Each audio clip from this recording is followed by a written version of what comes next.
love this spotlight. This is what an ant must feel like under a magnifying glass.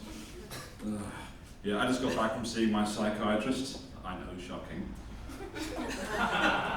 Yeah.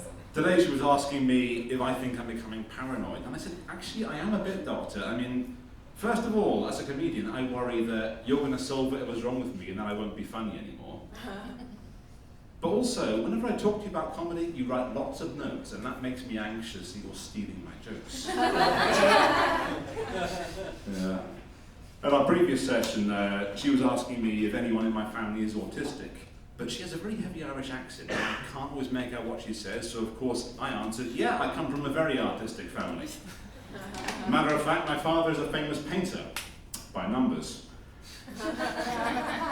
And my brother, thank you, you folks are quick. My brother's a rapper who's doing really well for himself. He loves to go to nightclubs on the weekend, buy everybody drinks, do impromptu DJ sets, give the bar staff massive tips. He really makes it rain, man.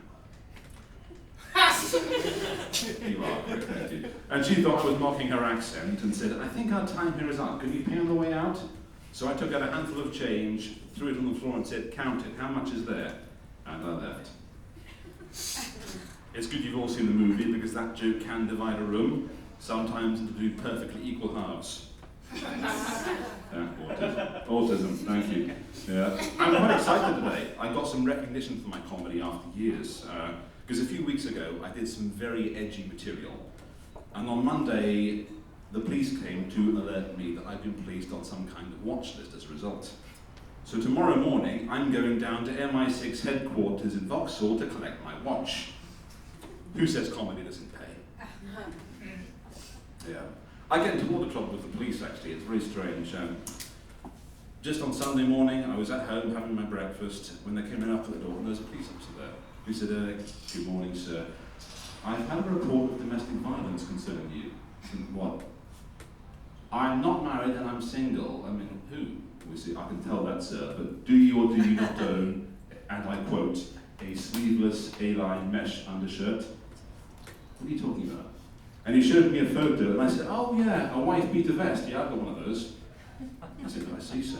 Would you like to come to the station and just answer a few questions? But it's cool. They turned out to be questions like, do you really think you can pull that off at your age? And are you really in shape enough to wear that kind of thing in summer? It turns out he was from the fashion police.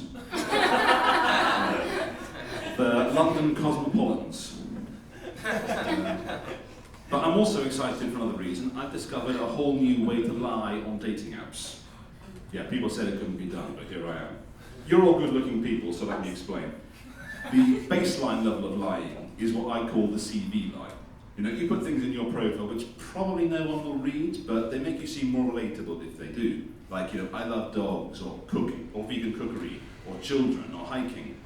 And you know, it's a very harmless lie, that. Although once I did have to go on a date with a girl who brought along her dogs, her 2 children, a vegan picnic, and took me hiking for 6 hours, but that's quite rare. The most common one is the next one up, the estate agent lie. That's where you move from words to pictures, and you use photos which are maybe a few years out of date, or heavily photoshopped, or not actually you. And then when you meet someone in real life and the discrepancy is too obvious to ignore, you act like an estate agent. Let's say I was 6 inches shorter in real life than in my Tinder profile. Easy to look after. Or if I was about 20 pounds heavier, more of me to love. Or if I was going bald. Upper story needs some rethatching. But the level I discovered is the highest and the worst. This is the 2024 general election line. It's where you completely distort reality in an effort to get that date. Now, my Tinder profile says that I'm a comedian. The trouble there is that I'm not very funny. Way too many people laughing at that. Yeah, and I thought to myself, how to manage that? I mean, if I was using tweaked photos, I could just take my dates somewhere where there are lots of people less attractive than me, so I seem more handsome by contrast, like the Tory party conference. But how do you do that with comedy? And then it hit me. The first date I got with that profile, I took her to a bar that's right next door to a mortuary. Nobody goes there except medical students and goths and the weird overlap between the two. It's the most depressing place in London.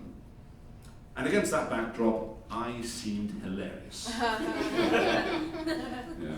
She thought I was very funny, we're getting on really well, and I've got a date with her tomorrow night. And it turns out if laughter is the best medicine, I might just be a doctor. Granted, a pathologist, but still. You folks are quick. I've been Ben, you've been great. Thank you very much.